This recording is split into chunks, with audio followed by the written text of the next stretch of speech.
Nagbabalik ang PTV Balita ngayon. Pinag-aaralan na ng provincial government ng Bataan ang pagdedeklara ng state of calamity dahil sa epekto ng oil spill sa probinsya.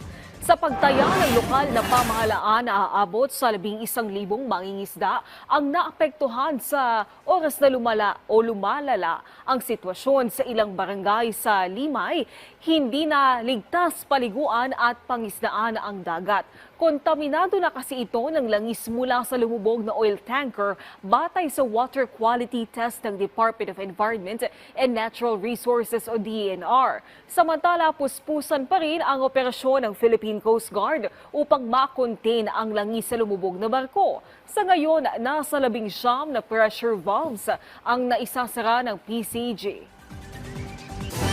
Irerekomenda ng PhilHealth kay Pangulong Ferdinand R. Marcos Jr. na babaan ang kontribusyon sa mga miyembro nito. Ito ang kinumpirma ni PhilHealth President Emmanuel Ledesma sa pagdinig ng Senate Committee on Health.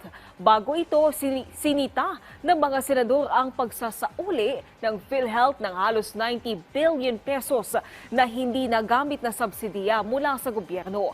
Giit ng mga senador, sana daw ay nagamit na lang ito sa mga pasyente. Nilinaw naman ng PhilHealth na legal ang pagbalik nila ng pondo sa national government at hindi rin nila ito kinuha sa kontribusyon ng mga miyembro.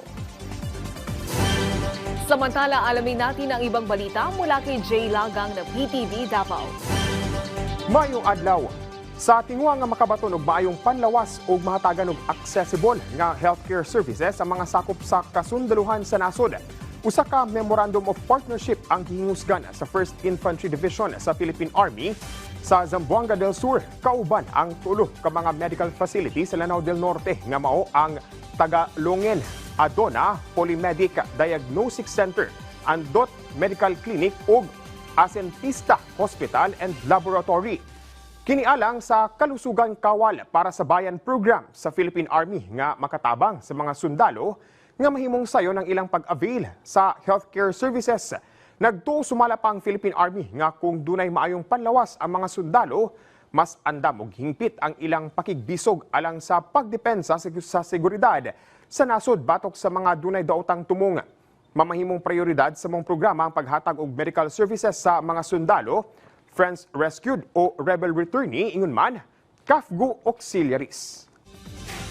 Sa unang higayon sa Riyon 11, gipagawas sa prisuhan ang mga persons deprived of liberty kon PDL sa DGMP aron nga magdula og basketball. Kiniatol sa Parole and Probation Administration Regional Directors Cup basketball game sa Almendras Gym kon Davao City Recreation Center. Tumong niini nga mahatagan og maayong physical exercise ug mental wellness ang mga piniriso. Sumala ni Department of Justice kon DOJ Parole and Probation Regional Director Benjamin Cutay Jr. Gimugna kini sa Regional Community Resources Development kauban ang 12 ka mga offices sa Riyon 11 nga dunay kapin 1,000 ka mga partisipante. Tinguasab niini nga mapadako ang pondo alang sa rehabilitation program sa ahensya. Wellness, health nila, isip mga kliyente namo kay instead na maghimo sila og di maayo, kini makatabang sa ilahang pangisip, sa tibuok nilang pagkatao. Ug mao kadto ang mga nag-unang balita dinhi sa PTV Davao. Ako si Jay Lagang. Mayong adlaw. Daghang salamat, Jay Lagang.